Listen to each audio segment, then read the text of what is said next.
작별 이어령 유고집 도서출판 성안당 지은이 이어령 1933년 11월 13일 충남 아산에서 태어났으며 호는 능소다.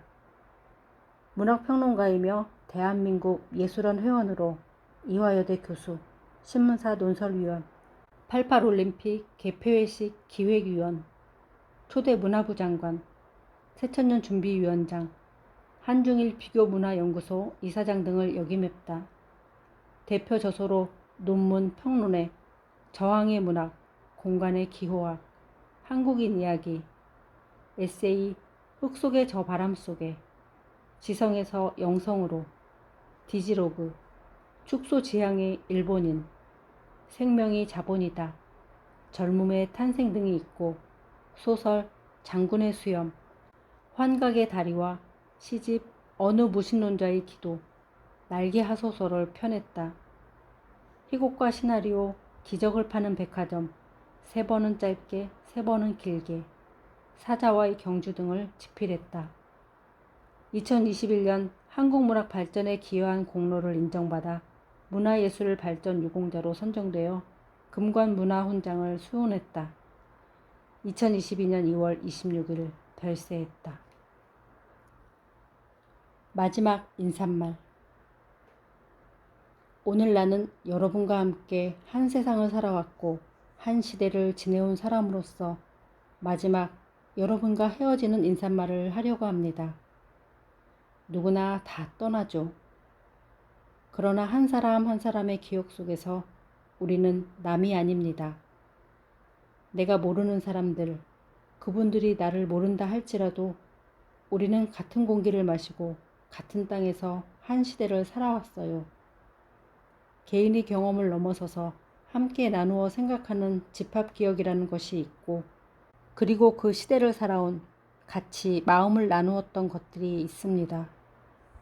그 이야기들이 여러분과 헤어지는 인사말이 되고 내가 없는 이 땅에 태어날 미래의 생명들에게 전하는 그런 말이 되었으면 합니다.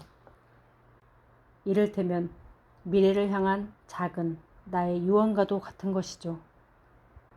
사실 내가 없는 세상에도 역시 저녁이면 우리가 개밥바락이라고 불렀던 명성, 금성이 저녁 하늘에 뜰 겁니다. 그리고 그 금성이 동쪽으로 가서 샛별이 되고 그 샛별이 질 무렵에는 해가 뜰 겁니다. 그리고 우리가 매일 경험하는 것처럼 해 뜨기 전에 아마도 신문이 배달되겠죠.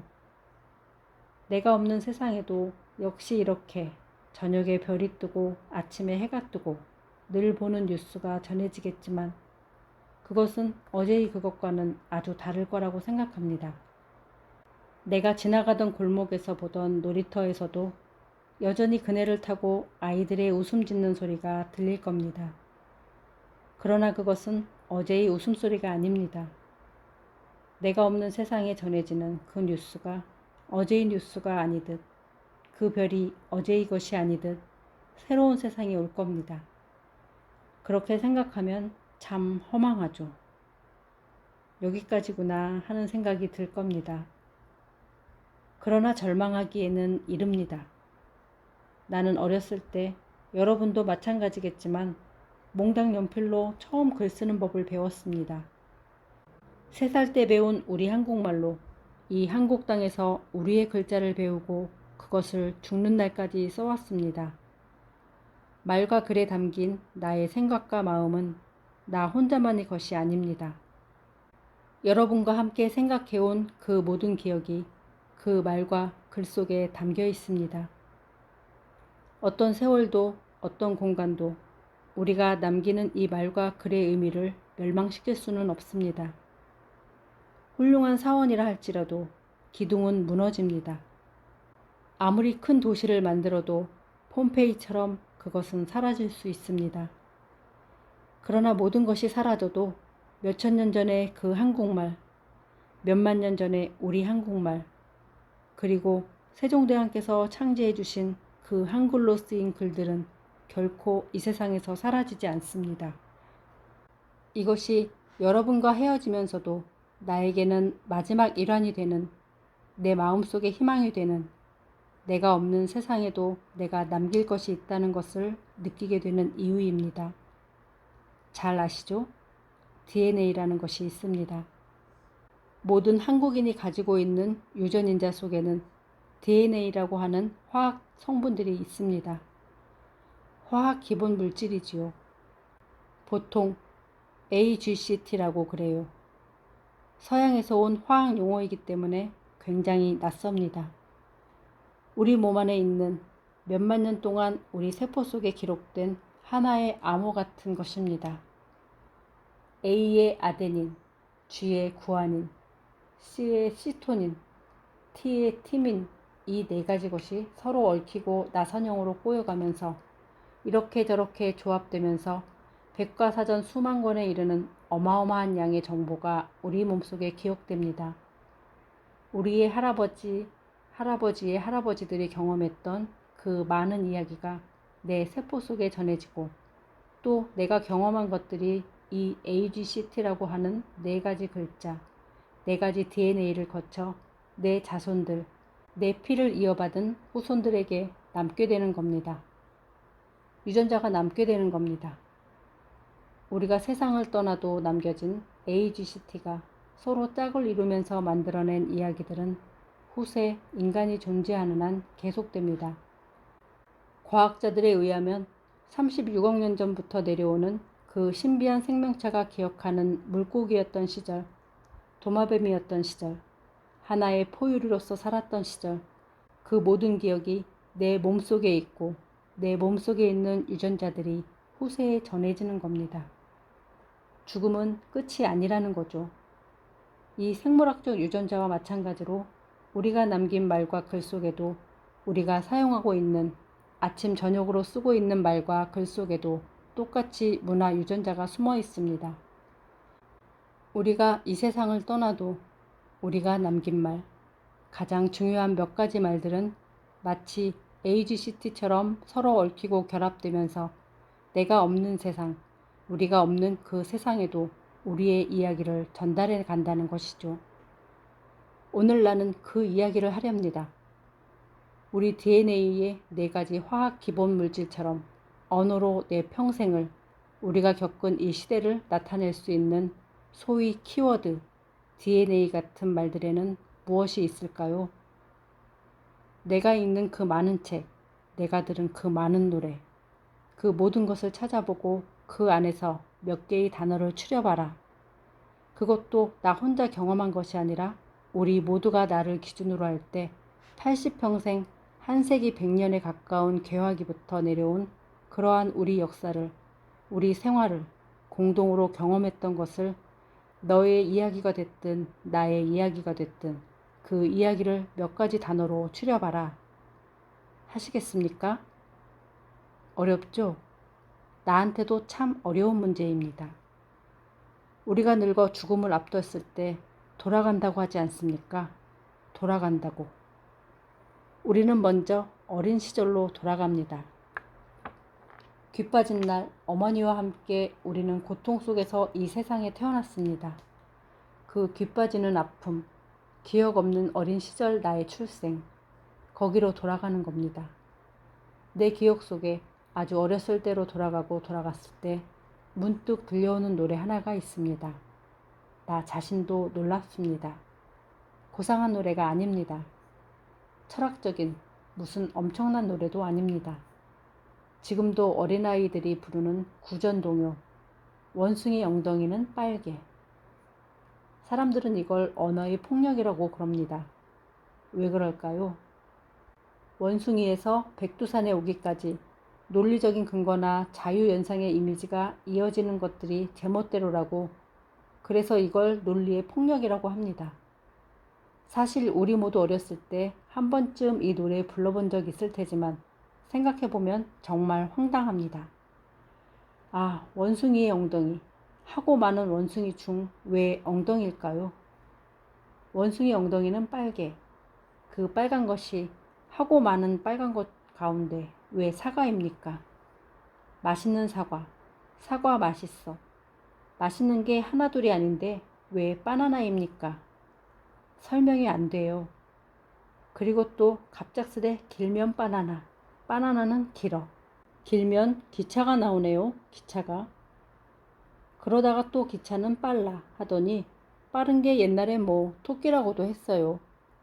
내가 어렸을 때는 토끼로 이어지는 노래도 있었어요. 빠르면 토끼, 토끼는 하얘, 하야면 설탕, 뭐 이런 식으로 불렀지요. 그런데 오늘날 전해지는 버전은 빠르면 기차입니다. 그리고 기차는 길고 빠르다.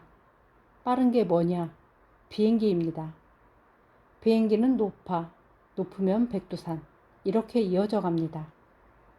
그러니까 원숭이부터 백두산까지 어떤 맥락도 없어요. 그런데 내가 오늘 귀중한 시간을 내어 헤어지자는 말들을 하자 내 평생 겪을 것을 담아낼 가장 중요한 DNA 같은 말을 찾아내자 하면서 왜 이 이야기를 하는 걸까요? 나도 놀랐지만 여러분도 놀랐을 겁니다.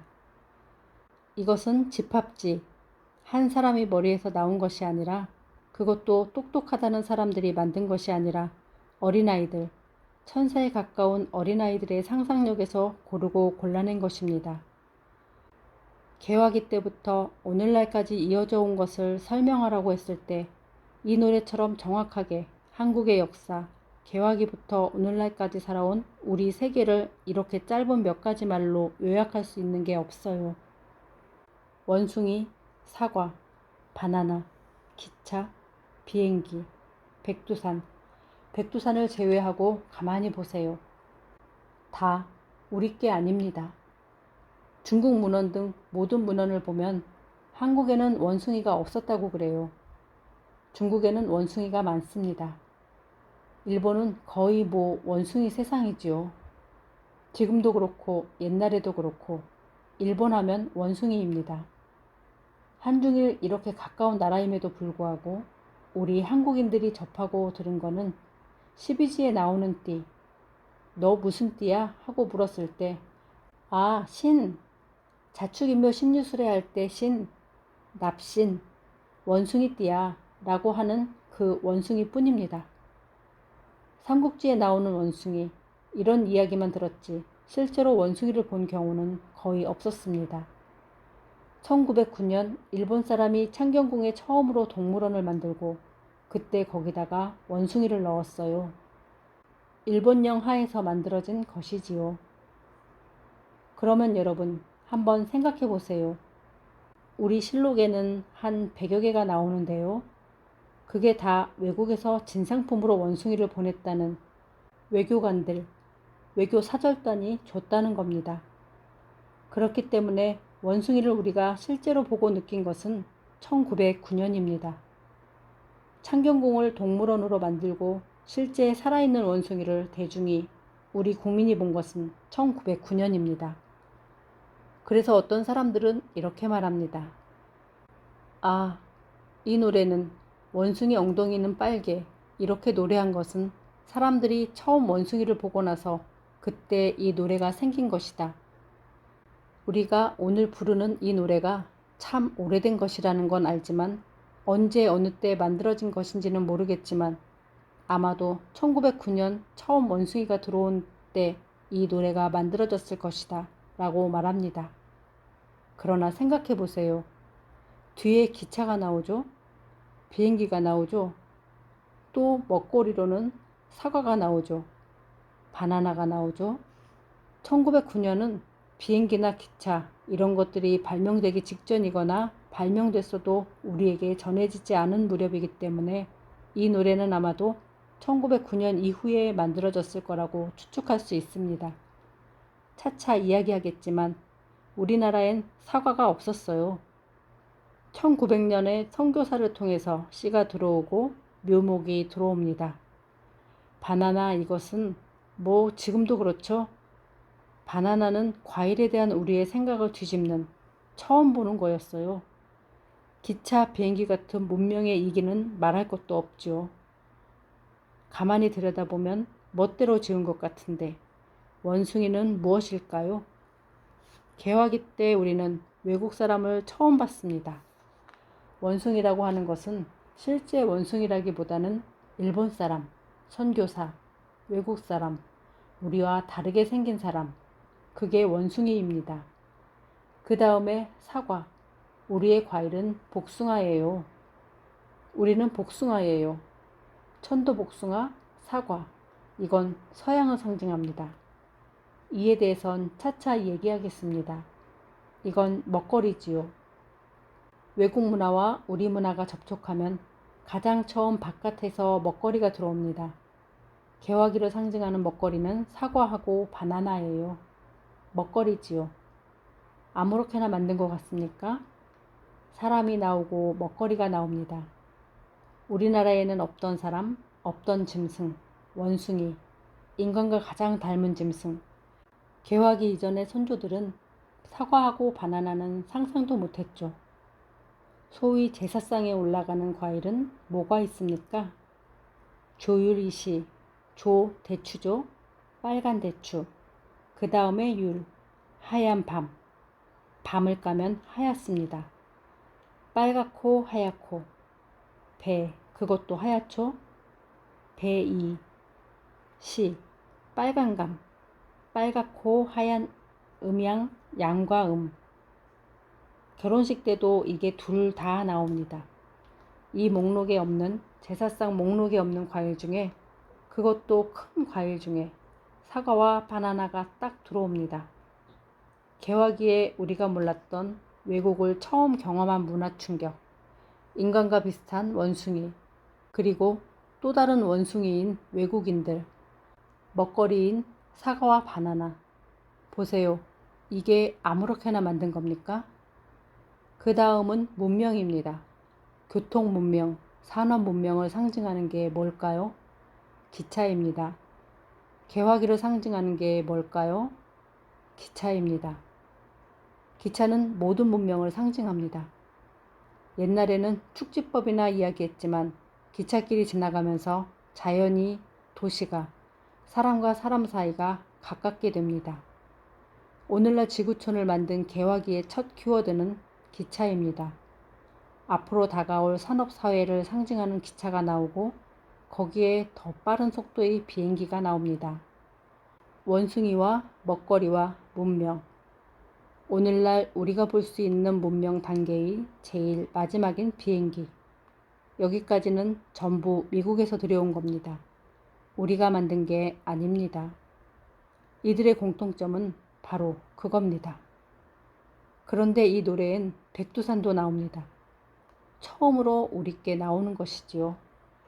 우리 땅 백두산, 우리 민족이 살아온 상징인 백두산, 우리의 대륙 한반도, 해양의 섬나라 일본과 대륙 사이에 있는 반도, 반도 삼천리, 백두산 뻗어내려 반도 삼천리, 조선의 노래, 대한의 노래로 백두산이 나오면서 백두산 뻗어내려 반도 삼천리로 약 100년 동안 끝없이 외세와 외국 물건과 이것들의 문화 충격을 안고 우리가 가지고 있는 것이 아니라 남의 물건을 쫓아가고 그것을 배우던 그 역사가 한 바퀴 돌아 백두산에 와서 끝납니다. 이것을, 이 키워드를 원숭이, 사과, 바나나, 기차, 비행기, 이 5가지를 내가 어떻게 경험했는가, 그 말과 나의 관계는 무엇인가, 그것을 이야기하면서 오늘 여러분과 작별 인사를 하고 우리가 살아온 시대의 의미를 눈으로 보는 것처럼 환히 들여다볼 수 있게, 살아온 발자취를 읽을 수 있게 하려는 겁니다. 이 5가지 키워드의 마지막인 백두산에 오기까지, 원숭이에서 백두산에 오기까지 우리가 함께 나눠온 말 5가지 키워드가 있습니다. 원숭이의 의미, 사과의 의미, 바나나의 의미. 이 5가지 키워드를 중심으로 내가 경험했고 함께 나누었던 이야기를 해보면서 우리가 가지고 살아왔었던 게 무엇이고 우리가 없던 세상 저 먼 미래에는 이러한 키워드들이 어떻게 바뀌고 거기에서 어떤 문화 유전자들이 이어져 갈 것인가 하는 내가 없는 세상에 대한 이야기의 실마리를 풀어가려 합니다. 오늘 나는 이 5가지 키워드를 통해 내가 아주 어렸을 때 처음 경험한 이야기들을 함께 나누면서 내가 없는 세상에, 내가 모르는 미지의 한국인들에게 우리가 겪었던 모든 경험과 우리의 꿈을 전하고자 합니다. 차례. 첫 번째 키워드 원숭이, 두 번째 키워드 사과, 세 번째 키워드 바나나, 네 번째 키워드 기차, 다섯 번째 키워드 비행기, 새로운 키워드 반도 삼천리, 새로운 키워드 333, 새로운 키워드 5G, 누룽지, 묵은지, 우거지, 콩비지, 짠지, 5G에서 뻗어나간 가지, 호미, 신만이, 해녀, 그리고 바나나 우유, 기차에서 뻗어나간 가지, 깃털 묻은 달걀, 비행기에서 뻗어나간 가지, 드론과 생명 자본, 나의 헤어질 때 인사말, 잘 가, 잘 있어. 내가 없는 세상의 새로운 이야기, 잘 있으세요? 여러분 잘 있어요. 이상 인사말과 목차를 살펴보았습니다. 오늘 제가 발췌해서 읽을 부분은 마지막 부분에 나의 헤어질 때 인사말 잘 가, 잘 있어 입니다. 영어의 굿바이, 스페인어의 아디오스. 세상에는 헤어지는 인사말이 많아요. 세상에 헤어지는 말들은 아주 복잡하고 경우에 따라 여러 가지 말이 있습니다. 우리도 예외가 아니에요.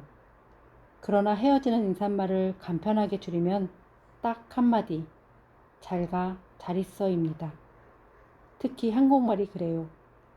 기차역에서 사랑하는 사람과 이별했다든지, 친척이나 아버지, 형님, 누나들을 멀리 떠나보냈다든지 그러한 기억이 아니라도 누구나 어렸을 때 잘 가, 잘 있어 라는 말을 해봤을 겁니다. 나도 생각이 나요. 어렸을 때 어린아이들이 신나게 놉니다. 동네 마당, 골목 이런 데 모여서 좋아하죠. 그런데 누군가, 누구의 누이라든지 형이라든지 와서 야, 집에서 불러. 빨리 와. 그러면 한 아이가 떠납니다. 그랬을 때 그 아이와 우리는 인사말로 잘 가, 그러면 잘 있어 라고 말합니다. 섭섭한 표정을 하면서 미련이 남은 얼굴로 잘 있어 그럽니다.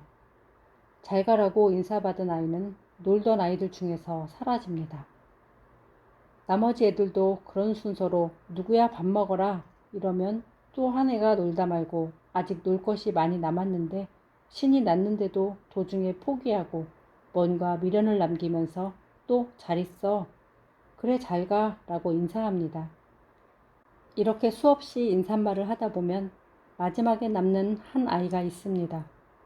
그 아이가 빈터에서 놀던 마당으로 뛰어놀까요? 혼자서는 놀지 못하죠.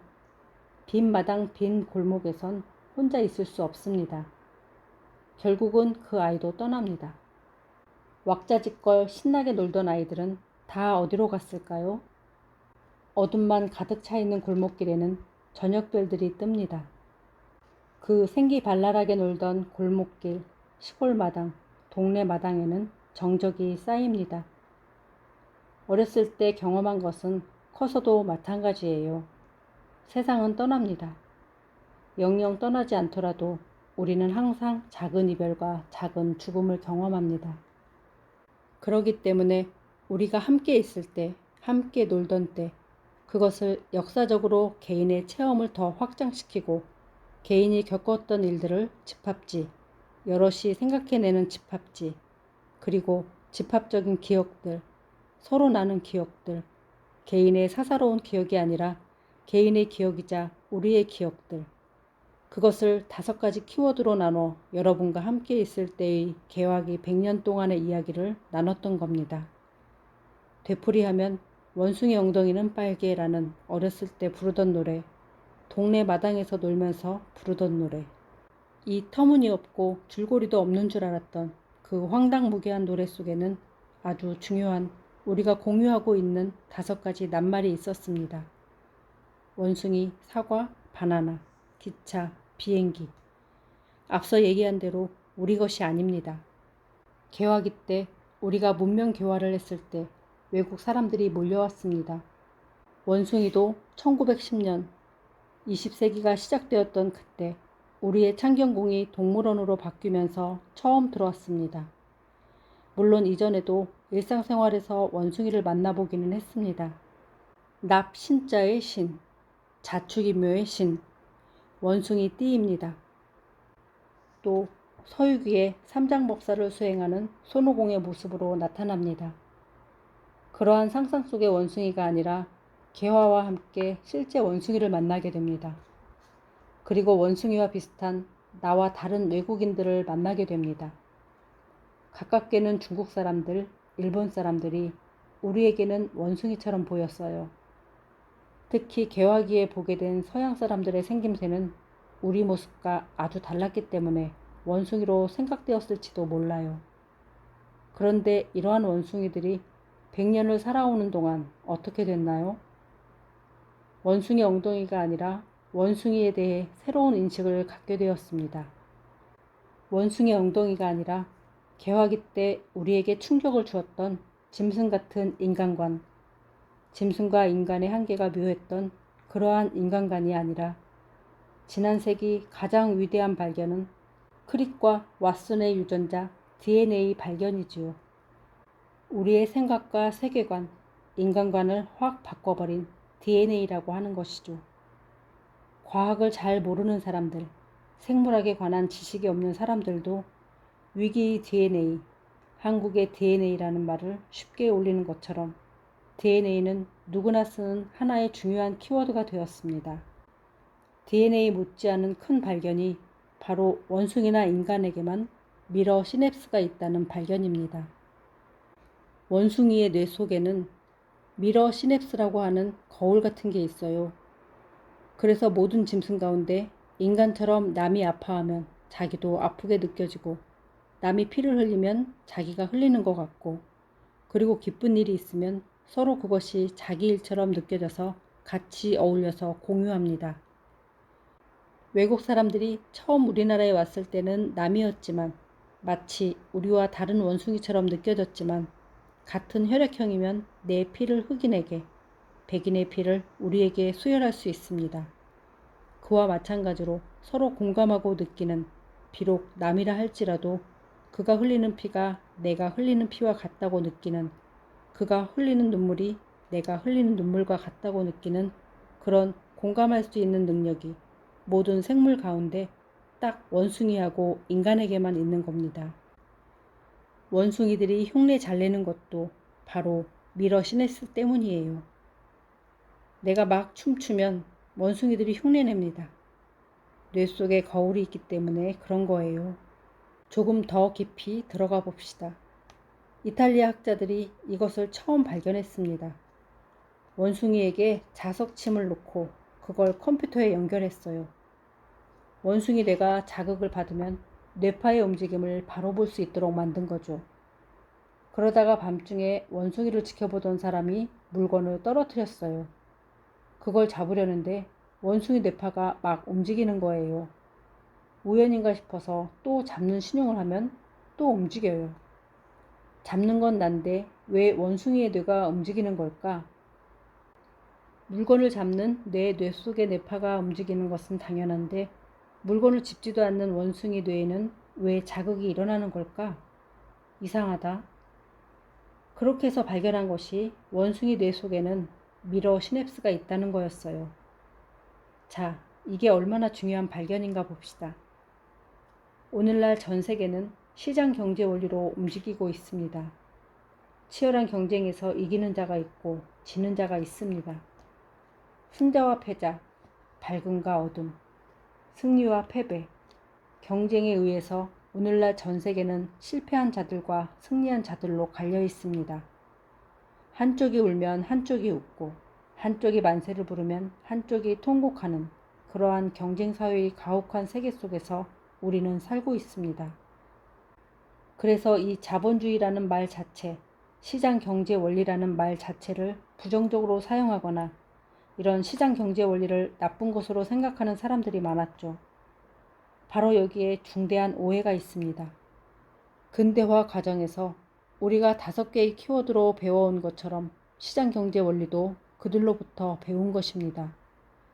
우리는 솔직히 경쟁을 했지만 그렇게 치열한 경쟁 사회는 아니었어요. 조금 경쟁하다가 질 것 같으면 돌아갈 전원이 있었죠. 벼슬 때문에 나가 싸우다가도 늙고 병든 몸을 핑계대고 고향으로 돌아가 살겠습니다 했습니다. 끝까지 추적하고 끝까지 쫓아와서 끝장을 보는 그 가혹한 현실. 근대화 이전 한국 사회에서는 없었던 일입니다. 역시 원숭이, 사과, 바나나, 기차, 그리고 비행기. 우리에게 없었던 것들이 왜곡을 통해서 개화 100년 동안 흘러왔어요. 그것이 우리 가족을 바꿨고 우리 사회를 바꿨고 이제는 그것이 우리 것이 되어서 남의 것이 아니라 완전히 우리 것이 되어서 오늘날 우리가 그러한 경쟁 사회에서 살고 있게 된 것이죠. 그런데 원숭이 엉덩이가 아니라 한 발짝 더 나아가 원숭이 머릿속에 있는 미러 시냅스를 보면 모든 문제가 풀리고 새로운 길이 보입니다. 왜?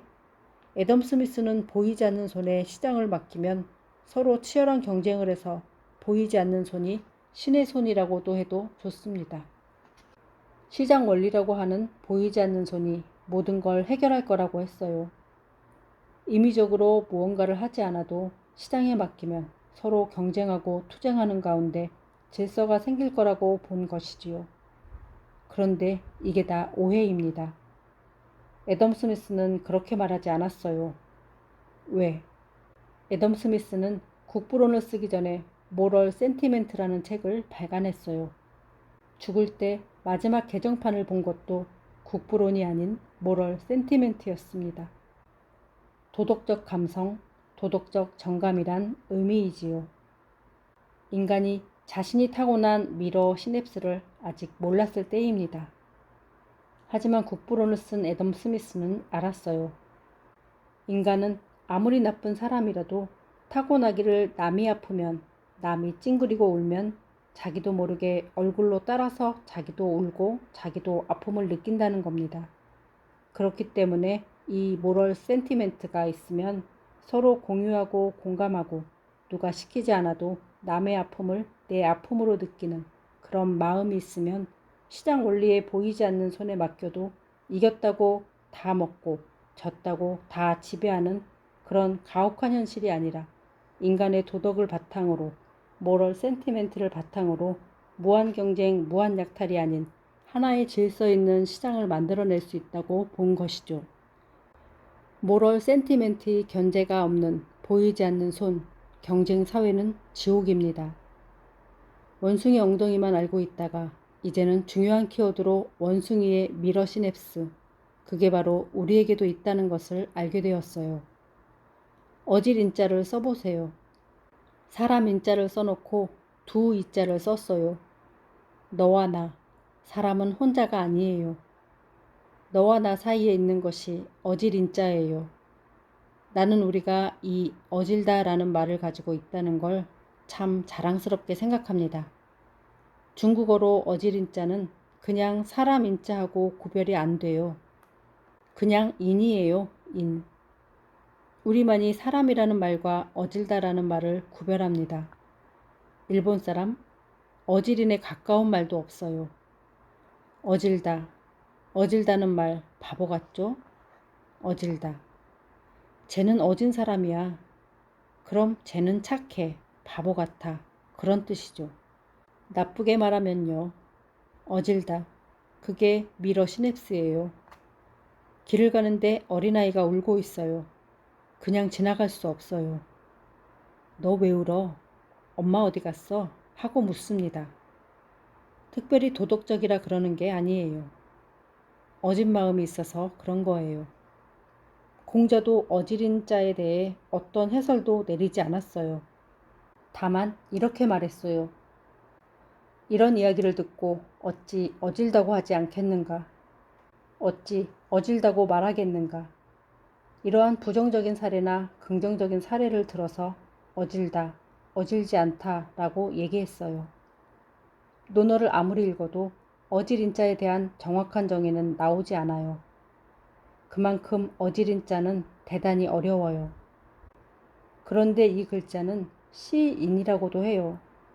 도덕과는 관련 없는 시. 라는 뜻이에요. 복숭아 씨를 도인이라고 합니다. 복숭아 도자 씨 인자를 쓴 것이죠. 도덕과는 아무런 관계도 없죠. 공자 맹자와 아무런 관계도 없죠. 정말 그럴까요? 돌멩이를 흙에다 심어보세요. 싹이 안 나요. 씨를 돌바닥에 심어보세요. 싹이 안 나요. 흙 속에다 씨를 심으면 서로 교류하면서 씨에서 싹이 나죠. 기막힌 얘기 아니에요?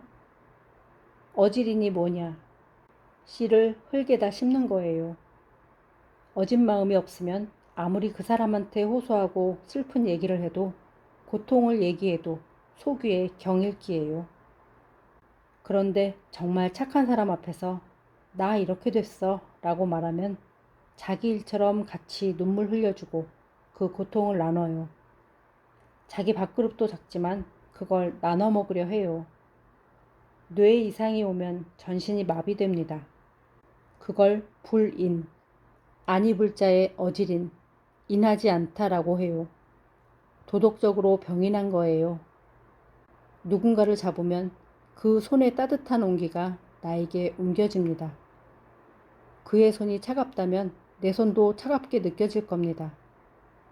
그런데 뇌의 충격을 받아서 반신불수가 되면 한쪽 손이 다른 쪽 손하고 달리 느껴집니다. 이게 불인이에요. 그래서 이 병을 불인병이라고 그래요. 뇌졸중으로 걸리는 병을 불인병이라고 그래요. 도덕적으로 잘못됐다는 얘기가 아니에요. 육체가 다른 육체를 느낄 수 있는 교감신경이 없다는 걸 의미하죠. 참 먼 길을 돌아왔네요.